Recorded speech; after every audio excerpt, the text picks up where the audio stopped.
Hello viewers, this is your realtor Nikhil Patni और आज हम वास्तु को और एक स्टेप आगे बढ़ाते हैं और जानते हैं बहुत सारे रहस्यमय चीजें जो आजकल चल रही हैं मार्केट में वास्तु के नाम पे। वास्तुशास्त्र एक महान शास्त्र है, बहुत ही गहरा अध्ययन मांगती है। ऐसे ही ऊपर ऊपर से 95 रुपए में वास्तुशास्त्र सीखना, आजकल ऐसे वास्तुशास्त्री बहुत उपलब्ध हैं मार्केट में जो 2.5 दिन में, 2 दिन में, 1 दिन में सारा वास्तु जान लेते हैं। लिखने वालों ने हजारों वर्ष लगाए और पढ़ने वाले ने 5 मिनट में उसको पूरा कर दिया। वास्तुशास्त्र के आजकल के जितने भी शास्त्रीज अवेलेबल हैं उनके सामने हमें कुछ कुछ तो पता होना चाहिए, कुछ यानी बहुत बेसिक्स। हम फ्लैट खरीदने जाते हैं तो हमें कंस्ट्रक्शन के बारे में पूरी नॉलेज नहीं होती है, पर हाँ हमें बिल्डिंग में कितना स्क्वायर फुट एरिया है, कितनी हाइट के फ्लैट्स हैं, बिल्डर उसके साथ क्या क्या दे रहा है, वगैरह वगैरह वगैरह जानकारी होती है। इसको बेसिक बोलते हैं। पानी कितना आएगा, कितनी देर तक आएगा, वगैरह वगैरह, ये सब छोटी मोटी जानकारियां जो हमें होनी चाहिए। बिल्कुल वैसे ही जिस वास्तु से हमें बहुत डर लगता है कि कहीं खराब वास्तु के कारण हमारी बर्बादी न हो जाए, कहीं हमारा स्वास्थ्य न बिगड़ जाए, हम इतनी बड़ी प्रॉपर्टी करोड़ों रुपए की खरीद रहे हैं लेकिन कहीं ये हम पर विपरीत परिणाम न करे, इसके चक्कर में हम घर ढूंढते रहते हैं लेकिन हम वास्तु के सही नियम जानते नहीं, इसलिए हम भटक। सो मेरा कहने का मतलब ये था बेसिकली कि वास्तुशास्त्री सभी ऐसे नहीं होते, पर ऐसे भी होते हैं, तो हमें इन चीजों का ध्यान रखना चाहिए। एक बात, और ये बात मैं क्यों कह रहा हूं कि हम अक्सर डर जाते हैं, बस उस डर को हावी मत होने दीजिए। मैं निखिल पटनी, आपका रियल्टर और आपका छोटा मोटा वास्तु कंसल्टेंट, मैं आपको ये छोटी मोटी चीजें यहाँ पे बताऊंगा जो आप ध्यान रखिए, आपको कोई उल्लू नहीं बना पाएगा। ठीक है, तो हम आगे बढ़ते हैं। वास्तु के लिए 2 चीजें बड़ी आवश्यक है। उसमें से पहली चीज है ये जानना कि ये जो पूरा यूनिवर्स है वो पंच तत्वों से बना। आइए पंच तत्वों को समझते हैं। पंच तत्वों को समझने का बड़ा आसान तरीका है।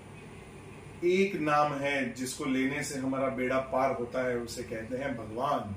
बस इन भगवान को याद करोगे तो आप पंच तत्व आसानी से सीख पाओगे। भगवान का भ यानी भूमि, ग यानी गगन, वा यानी वायु और वा के साथ आ जोड़ा, व के साथ अ की मात्रा जोड़ी तो होता है आ। ये अ से होता है आकाश और होता है लास्ट वर्ड न, जिससे होता है नीर यानी कि पानी। ये है पंच तत्व। ये पंच तत्व से बना है सारा यूनिवर्स, सारी सृष्टि, और इसी पंच तत्व से बने हैं हम मानव। हम जहां वास करेंगे वो भी उन पंच तत्वों का ही एक भाग है, हिस्सा है। वास्तु भी एक पंच तत्व का हिस्सा है, या वास्तु पूरा का पूरा पंच तत्वों का बैलेंस होता है। क्या होगा जब बैलेंस बिगड़ेगा? कहीं पे भी बैलेंस बिगड़ा, इंसान फिसल जाता है, या बिल्डिंग का बैलेंस गिरा, बिल्डिंग गिर जाता है। किसी भी चीज का बैलेंस बिगड़ना यानी बहुत कुछ बिगड़ना इन द लाइन, ऐसे होता है। तो वैसे ही हमारे वास्तु का है। पंच तत्व, और उनको अगर हम सही से बैलेंस नहीं कर पाते तो हमारा वास्तु थोड़ा सा इधर उधर होगा, और वो इधर उधर होने को ही वास्तु का इम्बैलेंस कहते हैं। इससे घबराने की जरूरत नहीं है। आपको लूज मोशन हो जाता है, यानी कि शरीर में पानी की मात्रा का बढ़ जाना किसी भी कारण से, इन्फेक्शन के कारण या किसी भी कारण से, तो क्या आप घबरा जाते हो? नहीं ना। आप डॉक्टर के पास जाते हो, उसकी दवाई खाते हो और लूज मोशन बंद हो जाते हैं। या आपको ज्वर होता है, बुखार आता है, यानी अग्नि तत्व का बढ़ जाना, तो क्या आप हार्ट अटैक आ जाता है, आपको कह रही है अग्नि तत्व बढ़ गया शरीर में, मुझे ज्वर हो गया या बुखार हो गया? नहीं, हम एक दवाई ले लेते हैं, पैरासिटामोल ले लेते हैं या डॉक्टर के पास चले जाते हैं और easily it can be covered. ये इम्बैलेंस को बैलेंस करना, उसी को कहते हैं कि हम वास्तुशास्त्र को जानते हैं। वास्तु में एक दूसरी चीज है बहुत इंपॉर्टेंट, वो दूसरी चीज है दिशाएं। हमें पता ही नहीं है कि दिशा कितनी होती है और दिशा से कुछ लेना देना हमारा है भी या नहीं, पर पूरा का पूरा वास्तु इन 2 इम्पॉर्टेंट पिलर्स पे खड़ा हुआ है। एक जैसे मैंने बताया पंच तत्व, और दूसरा जैसे मैं बता रहा हूं अभी आपको वो है दिशा। कितनी दिशा हम जानते हैं? यूजुअली हम जानते हैं नॉर्थ, साउथ, ईस्ट और वेस्ट, इसे कहते हैं दिशा। पर हमारा वास्तुशास्त्र हमें बेसिक 8 दिशाएं बताता है, और उससे भी बढ़कर 2 और भी ऐड कर सकते हैं, लेकिन फिलहाल हम 8 दिशाओं की बात करेंगे। 8 दिशा में होता है north west, north east, south west, south east, in addition to north, east, west and south. हर दिशा का अपना एक महत्व है। हर दिशा से आने वाली ऊर्जा अलग चीज को सूचित करती है। अग्नि कौन है, वायव्य कौन है, ईशान कौन है, नैऋत्य कौन है, उत्तर है, दक्षिण है, पूर्व है, पश्चिम है। ये 8 दिशाओं के अलग अलग वाइब्रेशंस हैं, और इन वाइब्रेशंस की हमें जरूरत है। इसमें से कोई भी वाइब्रेशन नकारात्मक नहीं है। ये जो भ्रांति अक्सर वास्तुशास्त्री या तो हमारा भ्रम कहीं से लिखी पड़ी बातें सुनकर हम ये समझ लेते हैं कि ये दिशा में हमारा घर नहीं होना चाहिए, ये दिशा में ये नहीं होना चाहिए। नहीं, आप स्वयं इसका चयन करो, लेकिन आप स्वयं इस पर नॉलेज अपनी जो XYZ से आपने ली है उसे मत लगाया करो। एक्सपर्ट्स को कंसल्ट करो। एक्सपर्ट्स को कंसल्ट करने से आपका भ्रम दूर होगा, और सच्चा एक्सपर्ट वही है जो भ्रम दूर करे। सच्चा एक्सपर्ट वो नहीं है जो आपको भ्रम में डाले। सो इस बात को गहराई से समझिए। मैं एग्जाम्पल देना चाहता हूं कि हम कैसे भ्रमित होते हैं। अक्सर एज अ रियल्टर मैंने देखा है कि लोग आते हैं और कहते हैं कि हमें नॉर्थ ईस्ट का दरवाजा, नॉर्थ ईस्ट की एंट्री, नॉर्थ ईस्ट फेसिंग। अब बताइए मुझे कि ये जो दरवाजा होता है वो नॉर्थ ईस्ट में चाहिए? आप खुद सोचिए कि आपको घर लेना है, आपको दरवाजा नॉर्थ ईस्ट में चाहिए, उसका मतलब क्या होता है? क्या घर से बाहर निकलते वक्त नॉर्थ ईस्ट सामने होना चाहिए? घर के अंदर आते वक्त नॉर्थ ईस्ट सामने होना चाहिए? या वो नॉर्थ ईस्ट जोन होना चाहिए जिसमें आपका दरवाजा पड़ता हो? या और भी कोई विकल्प है आपके पास? वो मुझे बताइए।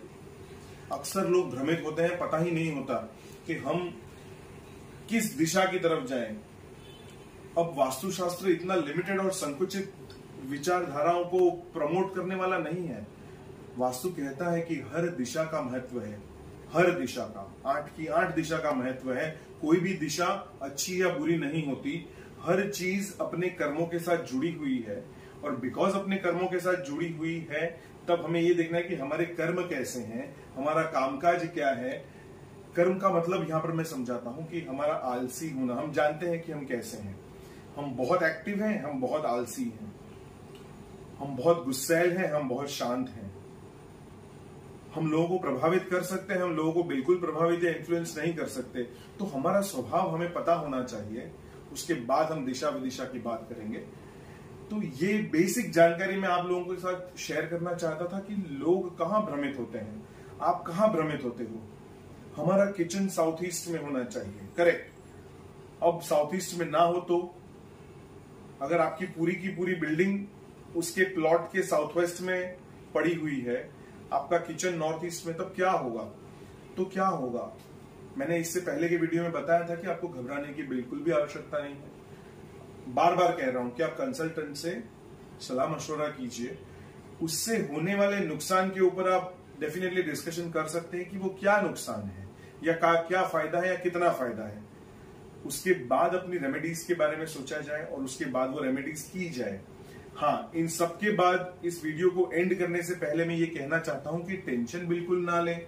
आप जिस किसी घर में, जिस किसी दरवाजे के साथ, जिस किसी तरह से रह रहे हो, जैसे फर्नीचर है वैसे के वैसे बिना घबराए रहना चाहिए। अपने मन को पहले स्वस्थ करोगे तभी आप एक स्टेप और आगे बढ़ पाओगे। आप सोच पाओगे कि करना क्या चाहिए। इसके बाद के वीडियो में मैं आपको बहुत अच्छे अच्छे छोटे छोटे टिप्स देने वाला हूं, जो आपके फर्नीचर, जो आपकी दिशाएं, आपकी दशाएं, सब कुछ बदल के रख देगा। बने रहिए मेरे साथ। मेरी YouTube चैनल को सब्सक्राइब कीजिए, शेयर कीजिए, और मेरी बातों का आनंद लीजिए। मैं हूं आपका अपना रियल्टर निखिल पटनी। धन्यवाद।